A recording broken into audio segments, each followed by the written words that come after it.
यानी कि कहीं भी हमला हो जाता है, यूं ही हो जाता है। और भारत उस लिहाज से कितना तैयार हो, ये उम्मीद आपकी जुड़ी हुई लग रहा है शैलेंद्र सर? ना केवल उम्मीद जुड़ी हुई है, अगर आप टैरिफ से भी सिक्योरिटी चाहते हैं, अपने आप को सेव करना चाहते हैं, आप ट्रंप की दादागिरी से अपने आप को सेव करना चाहते हैं, तो आपको अपनी डिफेंस फोर्सेस के ऊपर ध्यान देना पड़ेगा। हो सकता है आज आपको चवन्नी का नुकसान हो जाए अपने अपने फील्ड में, बट ये एक ऐसा सेक्टर है जिसमें यूनानिमसली हर आदमी को इसके लिए सपोर्ट करना चाहिए। मुझे लगता है अगर जिंदल साहब यहाँ बैठे हैं, ये कहेंगे कि सोने और चांदी के रेट में ऊपर और नीचे कर लीजिए, लेकिन डिफेंस के बजट को सिर्फ ऊपर की तरफ देखिए। बिल्कुल, वो नीचे नहीं जाना चाहिए क्योंकि वो रक्षा की बात है, सुरक्षा की बात है। और आपने एक बात कही, ऑपरेशन सिंदूर 2.0 किसी भी वक्त हमें तैयार रहना होगा, ये सेना प्रमुख भी कह सके। जी, पिछले ही साल सरकार ने 23 अक्टूबर को जो रक्षा खरीद नियमावली है उसमें परिवर्तन किया था और उसमें बताया था कि रक्षा इमरजेंसी खरीद तीनों सेनाओं के जो प्रमुख हैं उनको अधिकार दिए गए थे, वाइस चीफ को अधिकार दिए गए थे इमरजेंसी प्रोजेक्ट के लिए। तो हालांकि वो पैसा ज्यादा नहीं था, 300 करोड़ रुपया था, लेकिन उसकी एक शुरुआत हुई थी और उसके तहत खरीदा गया था radar, lighter munition system, Pinaka rocket, drone detection system. तो ये शुरुआत हो गई है। ये तो आत्मनिर्भर भारत जो है वो उसी लिए है कि एक अनुमान लगाकर इसमें एमएसएमई के तहत इस वक्त बड़ी खबर यह है कि कैबिनेट की मीटिंग में बजट को मंजूरी मिल गई है। बहुत बड़ी खबर राम बता रहे हैं, कैबिनेट की बैठक में बजट को मंजूरी मिल गई है। और अब जैसे आप कह रहे थे, मुझे लगता है 15 से 20 मिनट का इंतजार है जब भारत का बजट, देश का बजट दुनिया के सामने होगा और रिपब्लिक भारत पर हिंदी में वो बजट सुनने को मिलेगा। बिल्कुल, कुछ बड़ी बातें हैं जो इस वक्त आपके साथ साझा करना जरूरी है कि हम सबसे महत्वपूर्ण इस बजट को आपको हिंदी में सुनाएंगे, हूबहू जैसे निर्मला सीतारमण हिंदी में बात करती हैं। ये सबसे खास पहले बिल्कुल जो हिंदी में बात करते हैं उसका डब मैं भाषा में बोलकर नहीं सुनाऊंगा या मृदुल आपको अनुवाद नहीं सुनाएंगे, अमूमन यही होता है। उसी तरह से निर्मला सीतारमण हिंदी में बात करेंगे। और कुछ हमारे साथ गणेश इस वक्त जुड़े हुए हैं। कैबिनेट की मंजूरी मिल गई, गणेश क्या अपडेट है?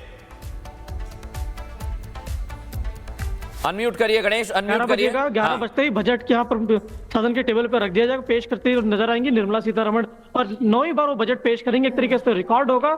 इससे पहले हमने देखा कि बजट को जिस तरीके से प्रधानमंत्री लगातार जिस तरीके से कह रहे थे, ट्रांसफॉर्म के लेकर बात हो रही थी, विकसित भारत की बात हो रही थी, अब देखने वाली बात होगी कि इस बजट में किस तरीके से किस वर्ग को क्या मिलता है, महिलाओं को क्या मिलता है, युवा वर्ग को क्या मिलता है, मध्यम वर्ग को क्या मिलता है। सभी वर्ग को अपना अपना इंतजार है कि सरकार उनके लिए कुछ ना कुछ कर जरूर करेगी, क्योंकि सभी चाह रहे हैं कि महंगाई जिस तरीके से बढ़ रही है, महंगाई से किस तरीके से राहत मिले।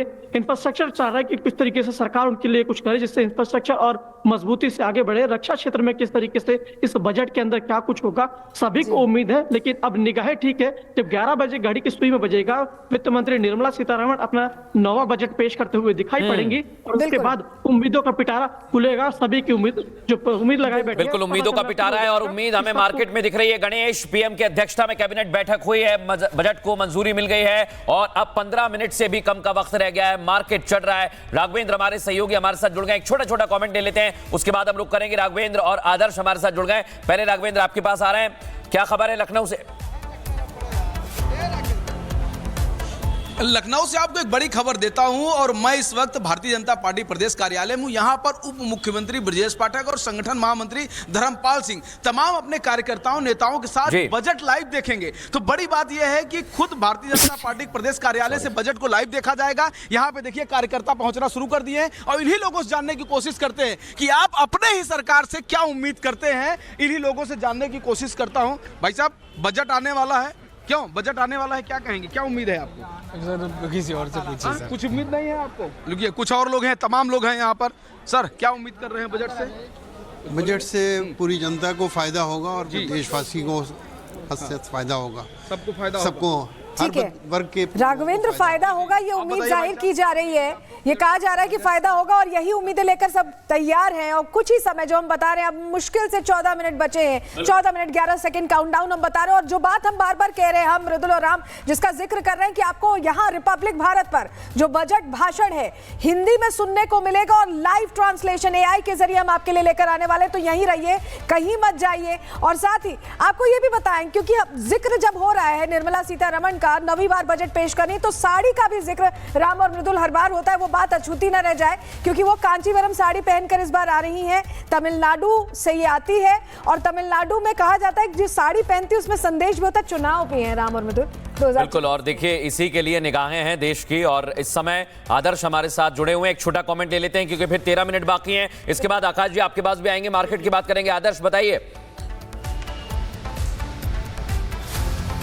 देखिए बिल्कुल निश्चित तौर पर यूपी को इस बजट से खास तौर पर ज्यादा उम्मीदें हैं, क्योंकि जिस तरीके से डबल इंजन की सरकार को लेकर बातचीत लगातार होती है और साथ ही साथ इन्वेस्टमेंट को लेकर जो बातचीत हो रही है, उसमें कहीं ना कहीं यूपी ये उम्मीद कर रहा है इस बार कि उसको लेकर उसके लिए बजट एलोकेट ज्यादा किए जाएंगे। इसके साथ साथ ये भी है कि जो जेवर और एनसीआर के इलाके हैं, नोएडा के इलाके, और मुझे लगता है राम, हम आदर्श आपके पास आएंगे, लेकिन स्टूडियो में खास मेहमान मौजूद हैं और अलग अलग वर्गों के मेहमान मौजूद हैं। मैं चाहूंगा कि एक एक छोटा कमेंट ले लेते हैं क्योंकि 10 मिनट बाकी हैं। एक एक छोटा छोटा कमेंट बताइए कि आपको क्या उम्मीद है। सबसे पहले मैं कर्नल शैलेंद्र आपसे शुरू कर रहा हूं। देश को बचाना है, बजट बढ़ाना है, देश की फौज को बढ़ाना है। जी संजीव जी। निश्चित तौर पे देश की फौज को बचाना भी है, मजबूत भी करना है, उससे हमारा राष्ट्र भी मजबूत होगा। लेकिन हिंदुस्तान के अंदरूनी जो समस्याएं हैं, जो हिंदुस्तान के अंदर की जो मजबूतियां हैं, उस पर भी ध्यान देने की जरूरत है। प्रेम कुमार जी। जी देखिए, रक्षा बजट की बात करें तो पूरे ग्लोबल रक्षा बजट जो है पूरी दुनिया का, उसका 37% अमेरिका के पास है। भारत से 10 गुना से ज़्यादा अमेरिका खर्च करता है। भारत रक्षा बजट रूस का भी हमसे डबल है, चाइना का हमसे 4 गुना ज़्यादा है। ऐसे में एक्सपेक्ट हम ये करते हैं, जैसे फौज की संख्या घट रही है हिंदुस्तान में, पिछले कुछ सालों से लगातार घटी है 12 लाख के स्तर से नीचे, उसको भी मजबूत करने की आवश्यकता है। इसके अलावा टेक्नोलॉजी, साइंस और एआई वगैरह से इक्विप्ड करने की आवश्यकता है। और कर्नल शैलेंद्र जी से बिल्कुल सहमत है। जी शिवराज जी। जैसे अवधेश जी कह रहे थे आयुष्मान कार्ड पे कि भाई अस्पतालों पे धरना प्रदर्शन करने की जरूरत है, आंदोलन करने की जरूरत है। मैं कहना चाहूंगा जो उत्तर प्रदेश के मुखिया है माननीय आदित्यनाथ योगी जी, वो तो आंदोलनकारियों से बात ही करने को तैयार नहीं, और उन पर इतनी कठोर टिप्पणी करते हैं कि अगर किसी ने आंदोलन किया उत्तर प्रदेश में, मैं उसको लंगड़ा कर दूंगा, उसकी अकल सुधार दूंगा। जबकि कोई भी आंदोलन करता है, कोई परेशानी होती है, उसे वार्ता करनी चाहिए। जिलाधिकारी को वार्ता करनी चाहिए, अधिकारियों बजट से उम्मीद बता दीजिए। बजट से उम्मीद ये कहना चाहता हूं आयुष्मान कार्ड गांव में, देहात में हर आदमी का हो, और जिस प्रकार से आयुष्मान कार्ड है उस प्रकार शिक्षा का भी कार्ड हो, और ये आयुष्मान कार्ड प्रत्येक अस्पताल पर, प्रत्येक बीमारी पर लागू हो, और आयुष्मान कार्ड को सेंसिटिव करके बंद ना किया जाए। अवधेश जी। देखिए, मैं तो इस बार पार्ट 2 पर ध्यान रखूंगा। बजट की घोषणाएं अपनी जगह है, मैं बस आर्थिक सर्वेक्षण की 2 पंक्तियां पढ़ूंगा। इसमें कहा गया है कि बाहरी वातावरण के कारण भारत को घरेलू विकास को अधिकतम करने और झटके झेलने दोनों को प्राथमिकता देनी होंगी।